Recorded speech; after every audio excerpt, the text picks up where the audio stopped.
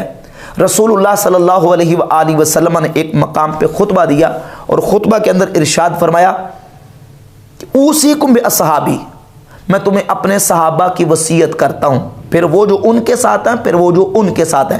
یعنی میرے صحابہ کا دامن تھام کے رکھنا، پھر ان کے ساتھ جو ملے ہوئے ہیں صحابہ کے ان کا دامن تھام کے رکھنا، پھر ان کا دامن تھام کے رکھنا. علیکم بالجماعہ، تم پر جماعت کا ساتھ لازم ہے. وَإِيَّاكُمْ وَالْفُرْقَةَ، اور فرقوں سے بچ کے رہنا. یعنی جماعت کے مقابلے میں جو فرقے ہیں جو جماعت کو چھوڑ کے الگ ہوں گے ان فرقوں سے تم نے بچنا ہے. اور اہل سنت و جماعت بحمد تعالی مسلمانوں کی وہ جماعت یعنی ان 73 میں سے وہ فرقہ ہے جو جماعت ہے مسلمانوں کی بڑی جماعت سواد اعظم جو صحابہ سے لے کر آج تک امت کے علماء محدثین ائمہ فقہا اور امت کے نیک اور صلحاء اور اولیاء اللہ اسی جماعت میں چلے آ رہے ہیں. اس کے دامن کو تھامنے کا رسول اللہ صلی اللہ علیہ وآلہ وسلم نے حکم دیا. باقی سورہ آل عمران کی جو آیت ہے وَاعْتَصِمُوا بِحَبْلِ اللَّهِ جَمِيعًا وَلَا تَفَرَّقُوا، اس آیت کا معنی بھی بالکل واضح ہے کہ رسول اللہ صلی اللہ علیہ وآلہ وسلم نے جو امت کو حکم دیا. جامع ترمذی کی 2165 نمبر حدیث ہے کہ جماعت کے ساتھ رہنا اور فرقوں سے بچنا. اور قرآن میں اللہ فرماتا ہے کہ حبل اللہ کو مضبوطی سے تھام لو اور وَلَا تَفَرَّقُوا، اور فرقوں میں مت بٹ جانا. اب یہاں جو آیت ہے اس کا مطلب سمجھنا پڑے گا. اس آیت کا مفہوم کیا ہے؟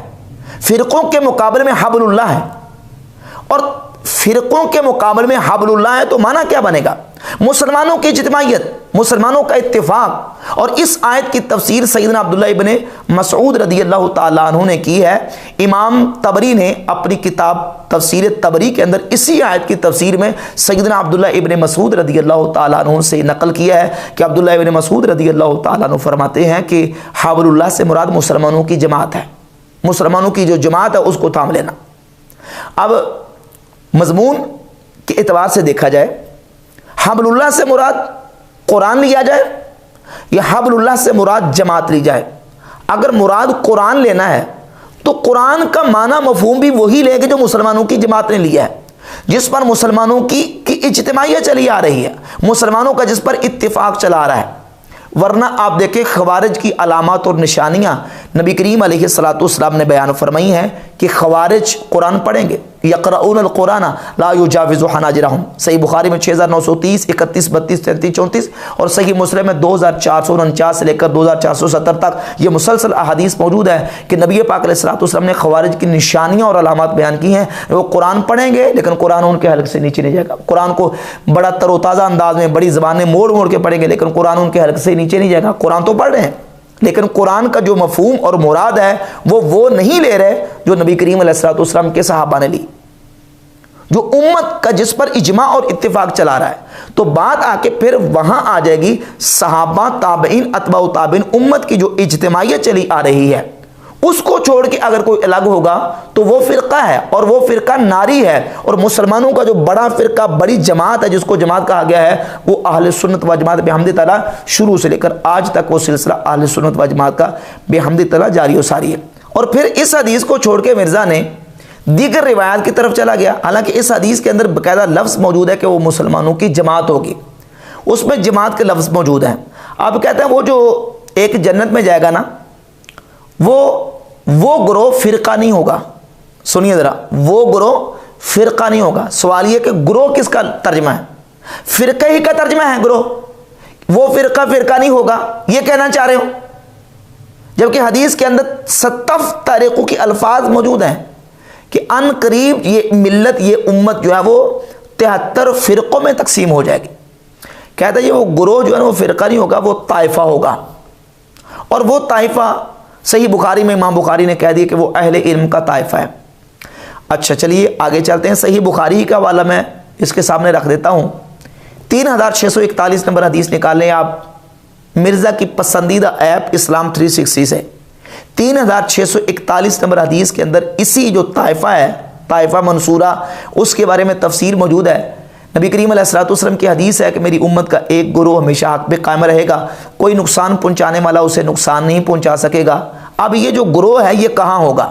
سیدنا معاذ بن جبل رضی اللہ تعالیٰ عنہ صحابی رسول فرماتے ہیں، مالک بن یخامر تابعی روایت کر رہے ہیں کہ معاذ بن جبل رضی اللہ تعالیٰ عنہ نے فرمایا کہ یہ جو گروہ ہے مسلمانوں کا جو حق پہ ہمیشہ قائم رہے گا یہ شام میں ہوگا. اس کا مطلب یہ ہے کہ مسلمانوں کی وہ جو جماعت ہے، جو ناجی گروہ اور جنت میں جانے والا فرقہ یا جماعت ہے، وہ صرف شام میں ہوگی، وہ شام میں ہوگی. اور باقی پوری دنیا میں جہاں مسلمان آباد ہیں وہ جنت میں نہیں جائیں گے. وہ جو حدیث 73 فرقوں والی ہے اس کے اندر تو الفاظ موجود ہیں کہ وہ مسلمانوں کی جماعت ہوگی، اور بحمد تعالیٰ وہ جماعت جو ہے وہ اہل سنت و جماعت ہے. اور پھر مرزا جہلمی نے اس حوالے سے ایک اور بات کی کہ یہ حوالہ دیتے ہیں قرآن مجید کی آیت کا، اہدنا الصراط المستقیم صراط الذین انعمت علیہم، اور انعمت علیہم کہہ کے تو اپنے بزرگ بابوں کو اس میں شامل کر لیتے ہیں. اس کے پیچھے نہیں پڑھتے کہ پیچھے کیا لکھا ہے، پیچھے لکھا ہے اہدنا الصراط المستقیم، یا اللہ میں سیدھا رستہ دکھا. اور سیدھا رستہ قرآن نے بتا دیا ان ھذا صراطی مستقیما، کہ نبی کریم علیہ الصلوۃ والسلام کا رستہ یہ سیدھا رستہ ہے، یہ صراط مستقیم ہے. تو معلوم ہوا کہ صراط مستقیم نبی علیہ السلام کا رستہ ہے، یہ اپنے بزرگ بابوں کے رستے بتا رہے ہوتے ہیں. حالانکہ اس سے کوئی مسلمان اس کا انکار نہیں کر سکتا کہ نبی کریم علیہ الصلوۃ والسلام کا رستہ صراط مستقیم ہے. لیکن یہاں حصر نہیں ہے، قرآن کی پوری آیت کا ترجمہ اور مفہوم سمجھیں، پڑھیں.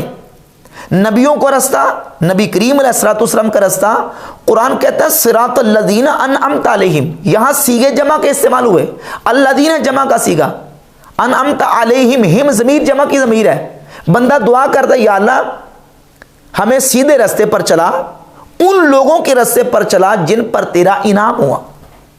اور انعام صرف نبیوں پر نہیں ہوا، اللہ رب العزت کا انعام نبیوں پر بھی ہوا.